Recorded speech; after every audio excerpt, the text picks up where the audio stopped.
إذا جاء أمرنا وفارت النور قل نحمل فيها من كل زوجين اثنين وأهلك إلا من سبق عليه القول وما آمن معه إلا قليل وقال اركبوا فيها بسم الله مجريها ومرساها إن ربي لغفور رحيم وهي تجري بهم في موج كالجبال ونادى نوح ابنه وكان في معزل يا بني اركب معنا ولا تكن مع الكافرين قال سآوي إلى جبل يعصمني من الماء قال لا عاصم اليوم من أمر الله إلا من رحم وحال بينهما الموج فكان من المغرقين وقيل يا أرض ابلعي ماءك ويا سماء أقلعي وغيض الماء وقضي الأمر واستوت على الجودي وقيل بعدا للقوم الظالمين۔ حضرت نوح علیہ السلام کا یہ آیات چل رہی تھیں۔ حضرت نوح علیہ السلام کو جب یہ کشتی بنا لی تو اللہ نے حکم دیا تھا کہ پانی آئے گا، پانی کا عذاب آئے گا، تو کشتی کا حکم دیا۔ تو نوح علیہ السلام کو کیسے پتہ چلے گا کہ عذاب شروع ہو گیا؟ ایک دم تو پانی آسمان سے برسنا شروع ہو جائے، کیونکہ اللہ کا عذاب ہے۔ اللہ کا عذاب تو آئے گا کہ بھر بھر کے آئے گا، پھر جب اللہ نے حکم دے دیا اور زمین سے بھی اوپر پانی نکلے گا، تو نوح علیہ السلام کو کیسے پتہ چلے گا کہ عذاب اللہ کا شروع ہو گیا؟ تو اللہ تعالیٰ نے اس آیت کے اندر اشارہ فرمایا کہ جو روٹیوں والا تندور ہوتا ہے، پہلے تو چولہے نہیں ہوتے تھے، گیس نہیں ہوتی تھی، تو تنور تھا، تو اس کی طرف اشارہ کیا کہ اس تنور کے اندر سے جب پانی نکلنا شروع ہو جائے گا نا نیچے سے، تو سمجھ جانا کہ بھئی یہ اللہ کا عذاب ہے، کیونکہ آگ اور پانی کا کوئی ملاپ تو ہو نہیں سکتا۔ آگ کے پاس جب پانی ہے، اس کا مطلب یہ ہے کہ یہ کوئی عام پانی نہیں ہے، یہ کہ اللہ کا حکم ہے، یہ اللہ کا عذاب ہی ہے۔ تو تنور میں سے پانی نکلے گا اور آبشاروں میں سے پانی جب بھر بھر کے اترے گا اور آسمان کو حکم ہو گیا کہ پانی برساؤ، وہ پانی برسانا شروع، زمین سے پانی ابلنا شروع ہو گیا۔ جب تنور میں سے پانی نکلنا شروع ہے تو تم سمجھنا کہ شروع ہو گیا عذاب۔ اب تم جو تمہارے ماننے والے ہیں ان کو لے کر کشتی میں سوار ہو جانا، اور اپنے گھر والوں کو بھی لے کر سوار ہو جانا۔ اپنے گھر والوں سے مراد یہ کہ وہ لوگ جو ایمان لے کر آئیں، ایسے لوگ نہیں کہ جو ایمان لائے، چاہے وہ اولاد ہے چاہے کچھ بھی ہے، اپنے جو ایمان لائے ہیں وہ تمہارے اصل گھر والے ہیں، کیونکہ قیامت کے دن کیا ہوگا کہ آپ صلی اللہ علیہ وسلم کے ساتھ ان پڑوس ملے گا ان لوگوں کو کہ جو اہل ایمان ہوں گے، جو بعمل ہوں گے، وہ ان لوگوں کو ملے گا آپ صلی اللہ علیہ وسلم کا پڑوس، ورنہ اس کے علاوہ نہیں ملے گا۔ تو آپ صلی اللہ علیہ وسلم حضرت نوح علیہ السلام نے جو ہے لوگوں کو سوار کر لیا، جو 80 لوگ تھے تقریباً، کسی نے 80 لکھا ہے، کسی نے 82 لکھا ہے، تو 80-82 لوگ جو تھے وہ کشتی میں سوار کر لیے، اور کشتی میں سوار ہونے کے بعد جب پانی ابلنا شروع ہو گیا، چڑھنا شروع ہو گیا، ایک دم چڑھتا پانی چڑھتا گیا، تو نوح علیہ السلام نے کہا جیسے ہم یہ کشتی کی دعا یاد کرتے ہیں، دعاؤں میں آتا ہے کہ بسم اللہ مجریہا و مرساہا، تو اس کا مطلب یہ تو کہ اس کشتی کا چلنا یہ اللہ کے حکم کے ساتھ ہے، اور اس کا رکنا بھی اللہ کے حکم کے ساتھ ہے، کیونکہ یہ پانی اللہ کا عذاب ہے۔ تو اور حکم ہوا کہ ہر پرندوں میں سے، جانوروں میں سے جوڑا جو ہے وہ رکھ لو، ایک نسل رکھ لو، ہر نسل میں سے ایک جوڑا رکھ لو۔ تو وہ ان کو بٹھا لیا، ماننے والوں کو بٹھا لیا، اور کشتی جو ہے وہ پانی پر چڑھنا شروع ہو گئی، پانی آنا شروع ہو گیا۔ جو بیٹا تھا نوح علیہ السلام کا، سوتیلا بیٹا تھا یا سگا بیٹا تھا، تفسیر میں لکھا ہے، تو وہ پہاڑ پہ چڑھنا شروع ہو گیا۔ اب نوح علیہ السلام ظاہری بات ہے باپ تھے، تو نوح علیہ السلام کا جو جذبہ تھا، بیٹے کی محبت تھی، وہ آواز دی کہ بیٹا تو آجا، کشتی میں سوار ہو جا، تو کلمہ پڑھ لے، یہ کافروں کے ساتھ نہ ہو۔ تو بیٹے نے کہا کہ نہیں، میں پہاڑ پر چڑھ جاؤں گا۔ تو اس کو کیا، ابھی پانی نیچے تھا، اس لیے اس نے کہا میں پہاڑ پہ چڑھ جاؤں گا، میں غار میں چھپ جاؤں گا، میں چوٹی پہ چلا جاؤں گا تو مجھے بچا لے گا۔ تو نوح علیہ السلام نے کہا کہ یہ عام پانی نہیں ہے، یہ اللہ کا عذاب ہے، تو یہ نہ سمجھیے طوفان ہے، یہ سیلاب ہے، یہ سیلاب نہیں ہے، یہ اللہ کا عذاب ہے۔ تو وہ پہاڑ پر چڑھتا گیا، لیکن جیسے یہ ہم بات کر رہے تھے آپس میں، تو ایک بہت بڑی موج آئی، بہت بڑی لہر آئی، اور لہر بھی اللہ تعالیٰ نے فرمایا کہ ایسی لہریں تھیں کہ جیسے پورے پہاڑ اڑ کے ہمارے اوپر آ رہے ہیں، پورے پہاڑ اڑ کر آ رہے ہیں، ایسی موجیں تھیں ان کی۔ تو وہ جب ایک موج آئی اور جب ایک لہر آئی تو وہ بیٹا پانی میں غرق ہو گیا، آنکھوں دیکھی جو ہے پانی میں غرق ہو گیا۔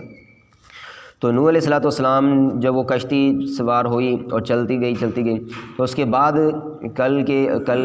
جیسے سامنے اب بات آئی تھی کہ جب پانی خشک ہوا، کشتی اتری پہاڑ پر، جودی پہاڑ پر لگی جا کے، تو نوح علیہ السلام نے کبوتر کو حکم دیا، پہلے تو کوے کو حکم دیا کہ جاؤ تلاش کر کے لاؤ، وہ جا کے مردے پہ بیٹھ گیا۔ وہ مردے پہ جب بیٹھا تو اس کے لیے بد دعا کی کہ تو تیرے دل میں ہمیشہ خوف ڈر ہی رہے گا۔ کبوتر کو بھیجا تو وہ زیتون کا پتہ لے آیا اور مٹی لے آیا، ہاں جی پانی خشک ہو گیا۔ تو اللہ تعالیٰ نے کہا کہ پانی کو خشک کیسے کیا اللہ تعالیٰ نے پانی کو خشک جو کیا ہے وہ بادلوں کو حکم دے دیا کہ تو پانی اپنا بند کر دے، تو وہ ایک دم سے پانی روک دیا بادلوں نے، آسمانوں نے۔ زمین کو حکم دیا کہ پانی کو چوس لے، جو زمین کے اوپر تھا وہ پانی اس نے سارا چوس لیا۔ جب پانی چوس لیا اور وہ اوپر والا پانی اوپر چلا گیا، تو بعض مفسرین کہتے ہیں کہ پوری دنیا کے اندر پانی کا عذاب آیا تھا، اور بعض کہتے ہیں کہ نہیں، صرف وہیں آیا تھا جو نوح علیہ السلام کی قوم تھی اس کے اوپر آیا تھا۔ لیکن جو نوح علیہ السلام کی دعا تھی نا کہ رب لا تذر الی الارض، کہ اے اللہ کسی کو نہ چھوڑ زمین پہ، کسی کو نہ چھوڑ زمین پہ، اس کا مطلب یہ ہے کہ زمین پر کسی کو نہ چھوڑ دے، اس کا مطلب یہ پوری دنیا پہ عذاب آیا تھا پانی کا، پوری زمین پہ عذاب آیا تھا۔ اس لیے نوح علیہ السلام کو آدم ثانی کہتے ہیں، کہ ایک تو نسل چلی تھی آدم علیہ السلام سے، اور دوسری چلی ہے نوح علیہ السلام سے، نوح علیہ السلام سے پھر آگے نسل چلی ہے۔ تو یہ اللہ تعالیٰ نے ان کو عذاب میں مبتلا کیا، اور عذاب کے بعد یہ جو آسمان پر پانی برسا، زمین پر پانی برسا، اسے ایک بات یہ سمجھ آتی ہے، اور مفسرین کہتے ہیں کہ جو آدمی جس درجے میں ہو وہ دعوت کا کام کرے، لوگوں کو دین بتلائے، لوگوں کو دین کی دعوت دیتا رہے، چاہے وہ کپڑے کی دکان پہ بیٹھا ہے، چاہے وہ موچی ہے، چاہے وہ فیکٹری میں بیٹھا ہے، چاہے کہیں پہ بھی بیٹھا ہے، کسی نہ کسی درجے میں کہیں پہ بھی ہے، وہ دین کی دعوت ضرور دے، دوسروں کو نماز کی دعوت ضرور دے۔ جو آدمی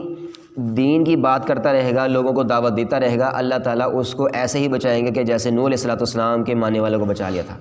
کشتی نوح کی طرح بچا لیں گے۔ اور جو نہیں دین کی دعوت دیں گے ان کو اللہ تعالیٰ جو ہے وہ پانی کے اندر غرق کر دیں گے، جیسے ان کو غرق کیا تھا، ایسی مصیبتوں کے اندر اس کو غرق کر دیں گے۔ تو اس لیے ان آیات سے یہی بات سمجھ آتی ہے۔ اب یہ ترجمہ دیکھیں، اللہ تعالیٰ نے فرمایا حتیٰ، یہاں تک کہ اذا جاء امرنا، جب ہمارا حکم آ گیا، وفارت النور، تو تنور ابلنے لگا، پانی سے ابلنے لگا، قلنا احمل فیہا، ہم نے کہا اے نوح احمل فیہا من کل زوجین اثنین، ہر نسل میں سے، جوڑے میں سے ایک ایک جوڑا جو ہے وہ کشتی میں سوار کر لو، بٹھا لو، وہ اہلک، اور اپنے گھر والوں کو، الا من سبق علیہ القول، لیکن جس پر جو ہے وہ حکم ثابت ہو چکا ہے، ایسا حکم کہ جو نافرمان ہے ان پر حکم ثابت ہو چکا ہے، ایسے لوگوں کو نہیں بٹھانا، ومن آمن، اور جو ایمان لائے بس ان کو بٹھا لو، وما آمن معہ الا قلیل، اور نہیں ایمان لائے تھے ان کے ساتھ مگر تھوڑے سے، وقال ارکبوا فیہا، کہا نوح علیہ السلام نے سوار ہو جاؤ اس میں، بسم اللہ، اللہ کے نام کے ساتھ، مجریہا و مرساہا، اس کا چلنا اور رکنا یہ اللہ کے نام کے ساتھ ہے،